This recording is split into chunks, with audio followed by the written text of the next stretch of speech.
They say death is the end, but for the wives of defeated warriors, death would have been mercy.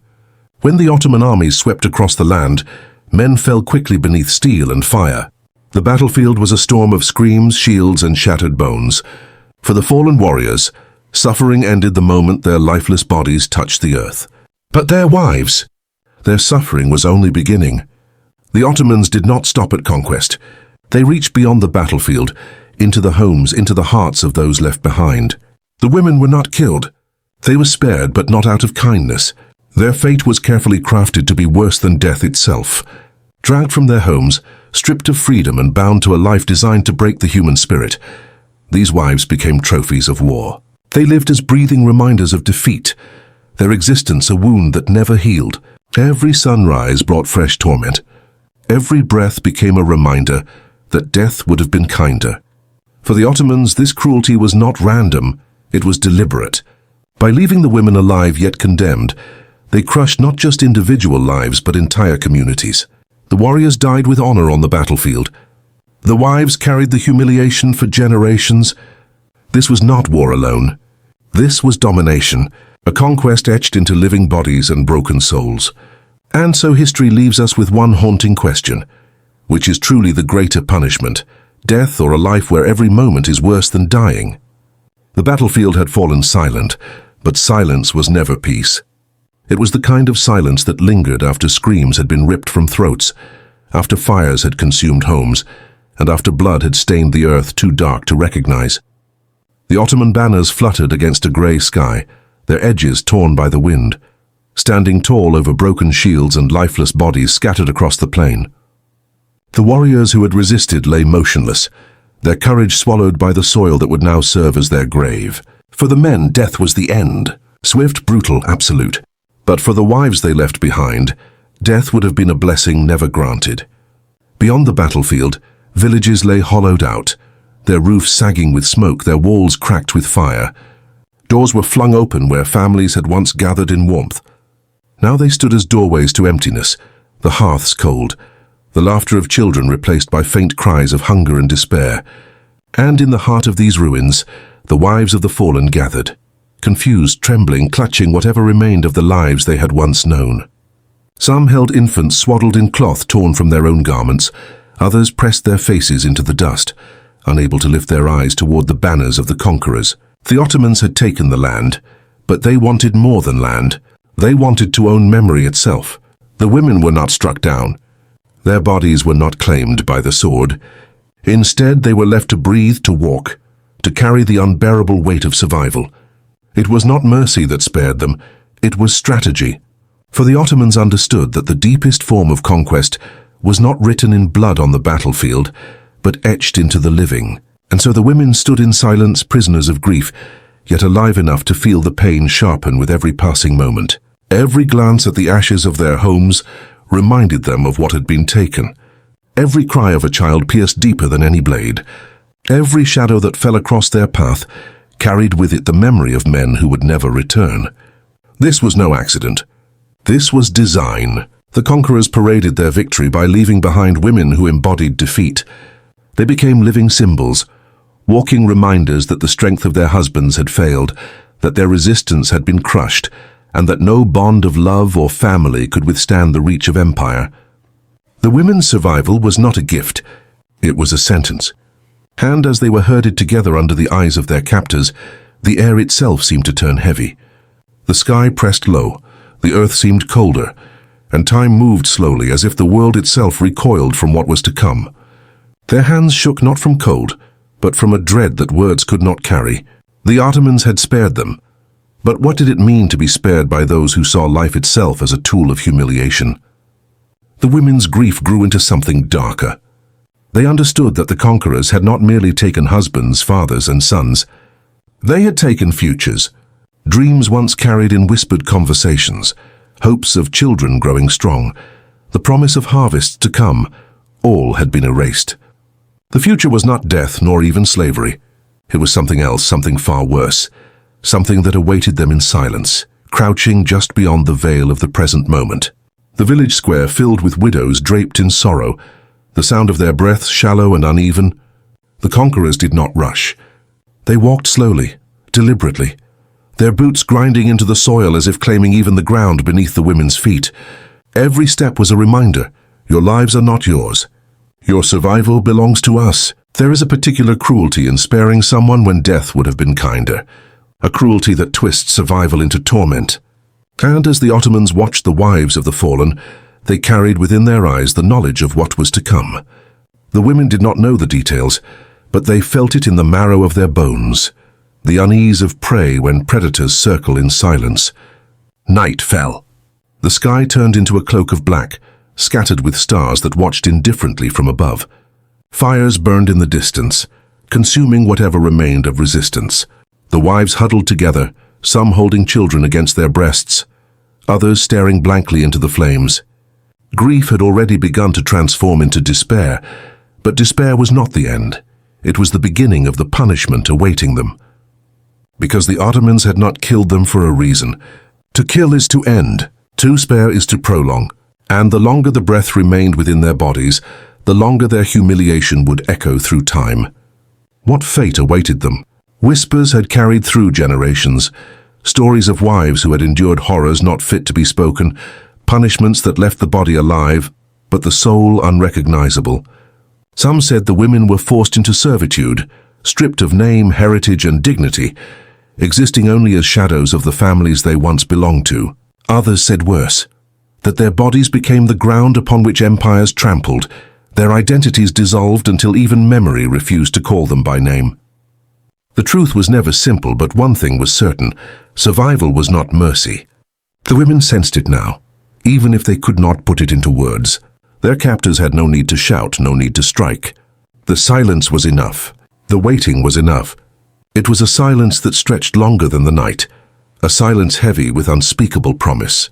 For the warriors, death had been swift. For their wives, suffering was an inheritance they could not refuse.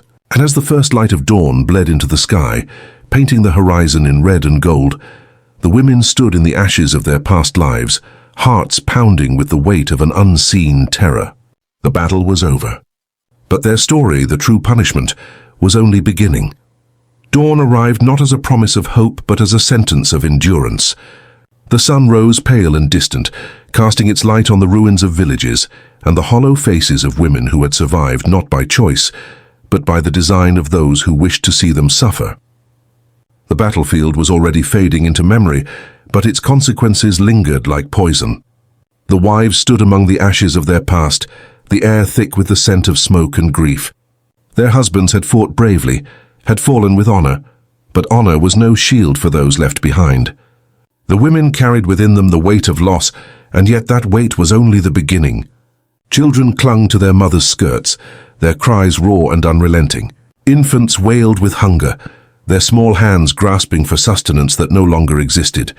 The women tried to comfort them, but their own arms trembled, their own bodies weakened by fear and sleepless nights. Where once the embrace of a husband could steady them, now only emptiness remained. The conquerors watched. Their silence was deliberate, their presence heavy. They did not need to strike. They did not need to shout. Their very existence was a declaration. Your survival is ours to command.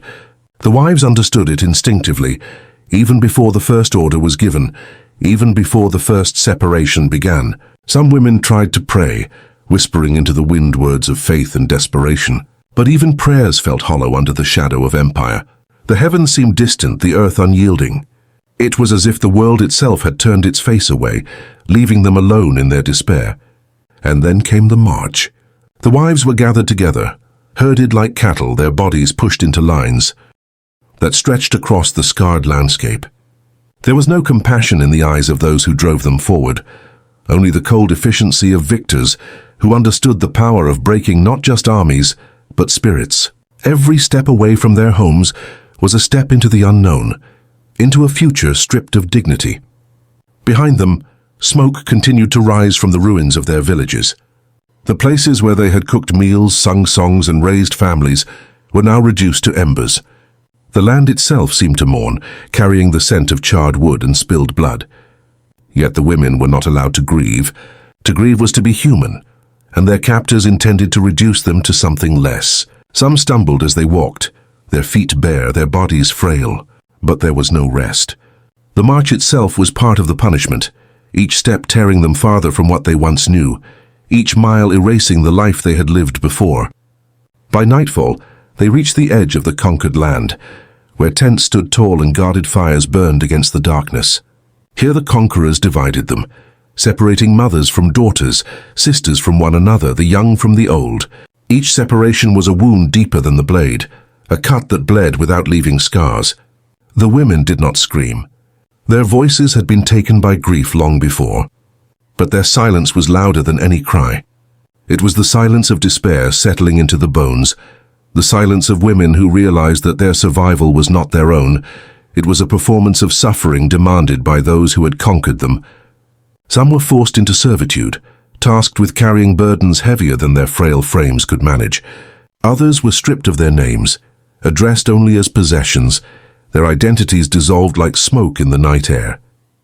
The younger ones faced cruelties whispered in shadows, cruelties designed not only to wound the body, but to extinguish the soul. But the deepest cruelty was not in the acts themselves, it was in the intention. Every punishment was chosen to ensure the women carried their torment forward, to ensure they became living reminders of defeat. When others looked upon them, they would see not women, but symbols of broken families, broken villages, broken resistance. Generations would remember them not by their names, but by their suffering. And so the wives of the fallen became shadows of themselves, their backs bent under the weight of humiliation, their eyes hollowed by grief. Yet still they lived. Breath by breath, day by day they endured. Survival became their curse. The Ottomans understood that to destroy a people, one need not kill every warrior. It was enough to let the wives live, because in their suffering entire lineages carried the scars of conquest. Children raised in grief, villages rebuilt in silence, memories haunted by what had been done to their mothers and grandmothers. The women had become vessels of defeat, and with each passing day the question grew heavier, darker, more unbearable. Was survival truly life, or was it a punishment worse than death? The march did not end with the night. For the wives of the fallen, days blurred into one another, an endless procession of footsteps on barren ground, the sound of children crying, the weight of a silence that grew heavier with every mile. Sleep brought no rest. It was broken by the crackle of foreign tongues, the shadow of watchful eyes, and the cold realization that they were no longer daughters, no longer wives, no longer women of their own choosing. They had become something else, objects carried forward by the will of their captors. The Ottomans had not killed them, but they had stripped away everything that made life worth living. Their homes were behind them, their husbands buried in shallow graves they would never visit. Ahead lay uncertainty, a void filled with whispers of cruelty passed down through generations. The women knew only this: their survival was not their own, and each step into the unknown tightened the chains that bound them. When the march reached its destination, it was not to cities of stone or palaces of gold. It was to camps, hastily built but fortified with authority. Tents stood in neat rows, guarded fires burned through the night, and watchtowers rose like skeletal arms against the sky. The women were divided again, some herded into pens like animals, others dragged away into shadows that promised horrors too great to speak. Children were wrenched from their mothers' arms, their cries piercing the air as the lines of family were severed. The Ottomans understood the psychology of power. To conquer a people, one must first dismantle their bonds. By separating wives from children, mothers from daughters, sisters from one another, they ensured that no comfort, no familiar voice, no shared memory could soften the weight of despair. Each woman became isolated, alone even in the company of others, forced to carry her suffering in silence. Days turned into weeks. Food was scarce, water scarcer. The women were forced into labor, hauling loads, grinding grain, tending to the needs of those who guarded them. Their bodies weakened, their hands blistered, their faces hollowed by exhaustion. Yet this was only the surface of their suffering. For beneath the labor lay the deeper cruelty, the humiliation of being reduced to tools, stripped of dignity, stripped of choice. Some nights the conquerors would call them out by number, never by name. Names were forgotten, erased, replaced by labels that carried no memory, no heritage. A woman who had once been known as a wife, a mother, a daughter, now existed only as a shadow in the eyes of her captors. Identity itself was stolen, leaving only a shell to endure what followed. The youngest among them bore the heaviest torments. Youth was seen not as innocence, but as opportunity. An opportunity for domination, for exploitation, for cruelty disguised as conquest. The older women, though spared the same attentions, carried their own torment. The torment of watching the young broken before their eyes, powerless to intervene. Their silence became a prison deeper than chains. And through it all, the Ottomans remained calculated, deliberate. This was not chaos, it was method. It was conquest extended into every breath the women took. By leaving them alive, by dragging them into these camps, by subjecting them to degradation without release, they ensured that the wives of the fallen carried forward not just grief, but living testimony of humiliation. The women began to change. Their faces grew gaunt, their eyes dulled. Some whispered prayers that no longer carried conviction. Others simply stared into the distance, their spirits retreating into places where pain could not reach. Survival itself became a torment, for to survive was to endure, and to endure was to feel the constant sting of humiliation. Whispers began to spread among them, whispers of women taken deeper into the camp never to return.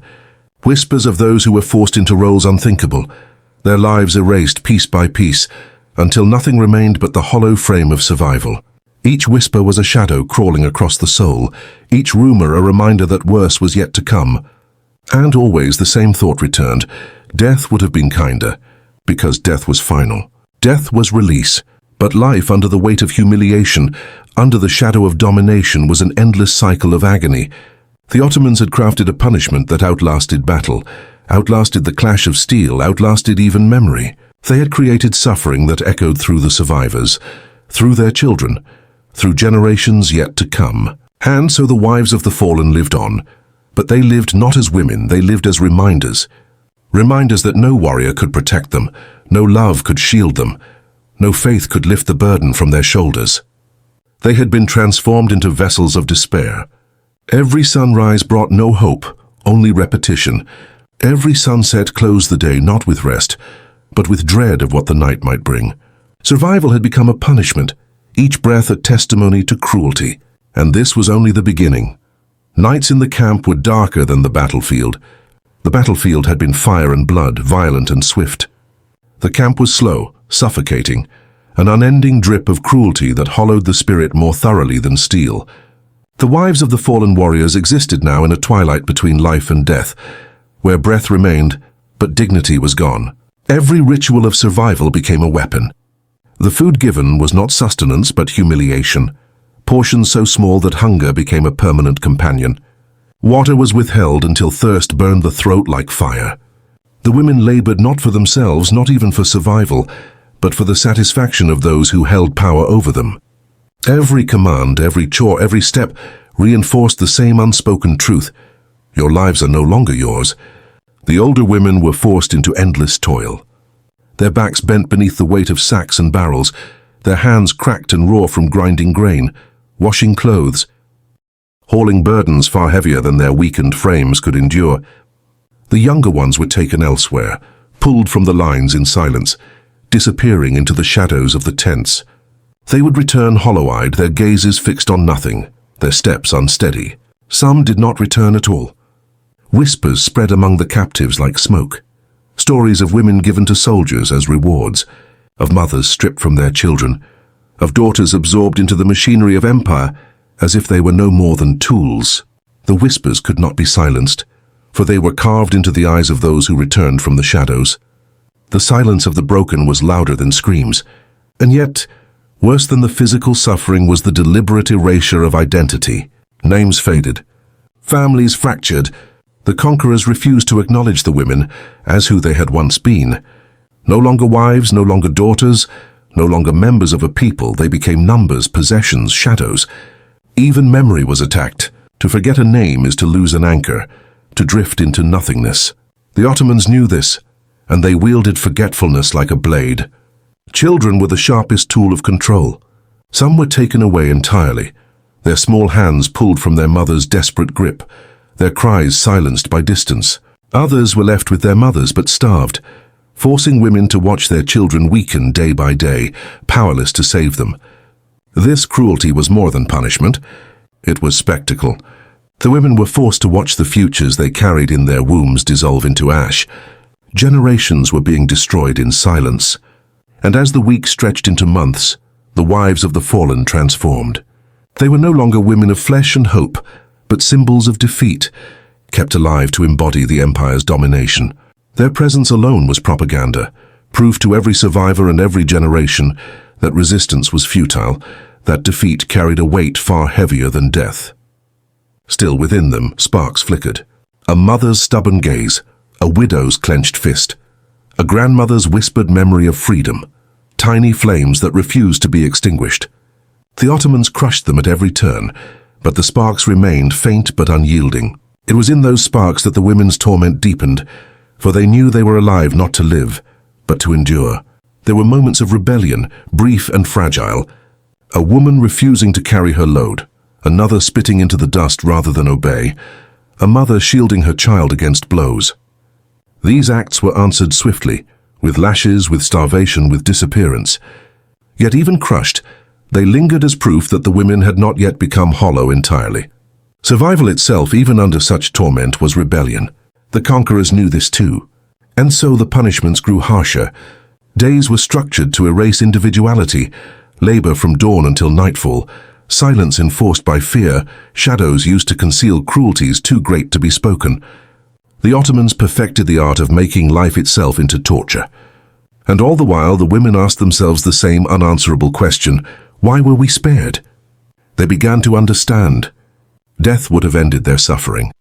Death would have silenced their cries, stilled their trembling hands, released them into peace. But by sparing them, by forcing them to breathe and endure, the Ottomans had transformed them into living monuments of conquest. Their survival was proof of domination, proof that the empire could not only kill its enemies, but own the very lives of those left behind. It was a cruelty designed not for the present alone, but for the future. Children born into chains, stories whispered across generations, memories tainted by despair, all would carry the mark of what was done here. The empire would live on in their silence, and so the wives of the fallen warriors walked through each day as shadows. Some stumbled beneath burdens, others stared into nothing. Still others carried within them grief so deep it threatened to consume them whole. But all endured, because endurance was the only path left. This was not life. This was not death. This was something worse, a punishment without end. The rising action had built its walls high. The stage for the climax loomed near. The women had been broken, humiliated, erased. And yet in their brokenness, they became something larger. Proof that survival could itself be agony, that conquest could outlive the battlefield, that suffering could echo through generations. The question that haunted them would now haunt us. What is more cruel, to kill swiftly, or to let a soul live on as a monument to its own despair? The sky above the camp was heavy, swollen with clouds that refused to break. No rain came to cleanse the dust, no wind to scatter the stench of sweat and grief. The air itself seemed to thicken, pressing down on every chest, suffocating, choking, forcing silence into throats that longed to scream. It was in that silence that the conquerors prepared their final lesson, the lesson worse than death. The wives of the fallen warriors had endured hunger, humiliation, toil, and the theft of everything that gave them meaning. Yet none of this compared to what awaited now. They had been left alive for a purpose, and now that purpose was unveiled. One by one, they were herded into the open square of the camp, a barren ground surrounded by wooden stakes and watching eyes. Soldiers lined the perimeter, not with swords raised but with expressions carved in stone, as though they were not men but shadows of authority. Torches burned even though it was not yet night, their flames clawing at the sky, their smoke drifting upward like the souls of the damned. The women stood in clusters, mothers clutching children, young widows trembling, elders leaning on one another for strength. Some had already lost the light in their eyes. Others still clung desperately to fragments of defiance. All would be broken now. The Ottomans did not kill them. They did something worse. They stripped them of identity. Before all who watched, the women were marked not with ink, not with scars of war, but with degradation so complete it devoured memory itself. Symbols were carved onto wooden boards and hung around their necks, signs that declared them spoils, property, trophies of conquest. Their names were never spoken again. Instead, they were given numbers, labels that reduced them to roles, to objects. The humiliation was not just for the women. It was for every soul who still dared remember the men who had fallen. By parading the wives, the empire declared that the warriors' sacrifice was meaningless, that their deaths could not even protect the sanctity of their families. The women were displayed as proof that resistance ended not in glory, but in degradation. Children cried as mothers were forced to march in lines, carrying loads designed not for survival, but for spectacle. Infants screamed as their mother's milk dried in starving bodies. The conquerors looked on, unflinching, their silence heavier than jeers. Silence was worse than mockery, for it meant this cruelty was not passion but policy, not anger but order. Some women collapsed. They were lifted, not with care but with cold hands, dragged back to their place so that the line would remain unbroken. Others resisted, their eyes blazing even as their bodies betrayed them. Resistance was crushed swiftly, lashes tearing flesh, starvation tightening its grip, disappearances swallowing the defiant whole. Yet even in resistance, the women proved the point of their captors, that they could be broken again and again endlessly without the release of death. The climax of torment was not the pain, not even the loss, but the realization that they had become living monuments of defeat. Their very existence was twisted into evidence of empire. To live was no longer survival. It was enslavement, a breathing reminder of conquest. Night fell as the ceremony ended. The women returned to their tents, or what remained of them, marked, branded in spirit if not in flesh. The fires of the camp still burned, their smoke rising into the starless dark. The battlefield had claimed the bodies of their husbands, but this was the battlefield's echo, reaching into eternity. The women lay awake, listening to the sounds of chains, of whispers, of muffled sobs. They understood now. Death had been mercy denied to them. Life was the punishment. To endure was to suffer endlessly, to carry the weight of shame and sorrow across years that stretched like deserts. And yet within that unbearable truth, another truth flickered. Survival, even in torment, meant memory would not die.